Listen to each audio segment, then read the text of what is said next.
নমস্কার বন্ধুরা। এই বছরের দ্বিতীয় এবং শেষ চন্দ্রগ্রহণ সেপ্টেম্বর মাসে ঘটতে চলেছে।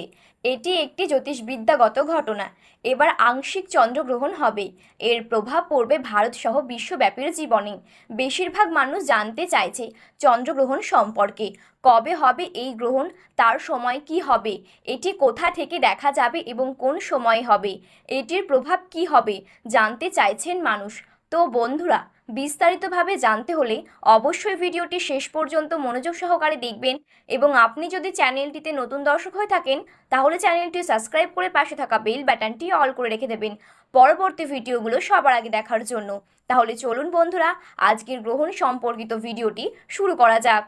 নিজের কক্ষপথে আবর্তন এবং পরিক্রমণের সময় সূর্য, চাঁদ এবং পৃথিবী যখন একই সরল রেখায় চলে আসে তখন সূর্য এবং চন্দ্রগ্রহণ হয়।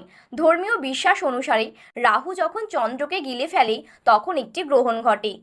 এটি একটি অশুভ ঘটনা বলে মনে করা হয়। গর্ভবতী মহিলাদের গর্ভে বেড়ে ওঠা সন্তানদের জন্য এটি অন্তত বিপজ্জনক বলে মনে করা হয়।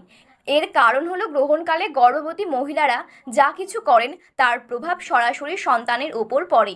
এই কারণে সূতক সময় শুরু হলেই গর্ভবতী মহিলাদের ঘুম ও খাওয়া নিষেধ করা হয়। তাহলে আসুন বন্ধুরা, জেনে নিই এই বছরের শেষ চন্দ্রগ্রহণ কী বারে এবং কোন সময়ে হবে। এই বছরের দ্বিতীয় এবং শেষ চন্দ্রগ্রহণ 18 সেপ্টেম্বর বুধবারে হবে। এটি একটি প্রেনেম্বাল গ্রহণ যা ভাদ্রপদ মাসের পূর্ণিমা তিথিতে ঘটবে।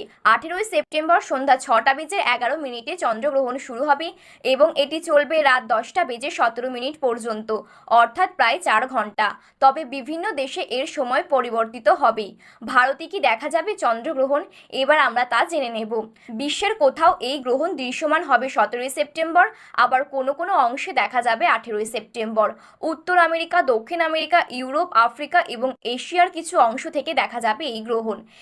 এটি একটি প্রেনেম্বাল চন্দ্রগ্রহণ হবে যা ভারত থেকে দেখা যাবে না, তবে এটি আর্কটিক, ইউরোপ, উত্তর দক্ষিণ আমেরিকা, আফ্রিকা, আটলান্টিক মহাসাগর, আর্জেন্টিকা এবং ভারত মহাসাগর থেকে দেখা যাবে।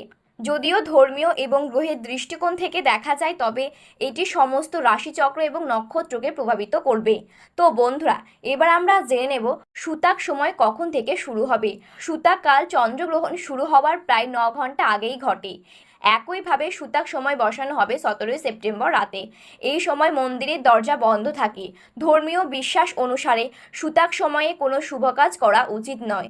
এছাড়াও গর্ভবতী মহিলাদের খাওয়া থেকে শুরু করে সবজি কাটা থেকে শুরু করে রান্না করা পর্যন্ত এই সমস্ত কাজ এড়িয়ে চলাই উচিত।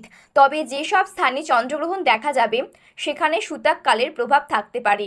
ভারতে চন্দ্রগ্রহণ দেখা যাবে না, এমন পরিস্থিতিতে এর কোনো প্রভাব পড়বে না। তো বন্ধুরা, এই ছিল আজকের চন্দ্রগ্রহণ সম্পর্কিত আপডেট। ভিডিওটি ভালো লাগলে একটি লাইক করবেন এবং আপনি যদি চ্যানেলটিতে নতুন দর্শক হয়ে থাকেন তাহলে চ্যানেলটি সাবস্ক্রাইব করে পাশে থাকা বেল বাটনটি অল করে রেখে দেবেন।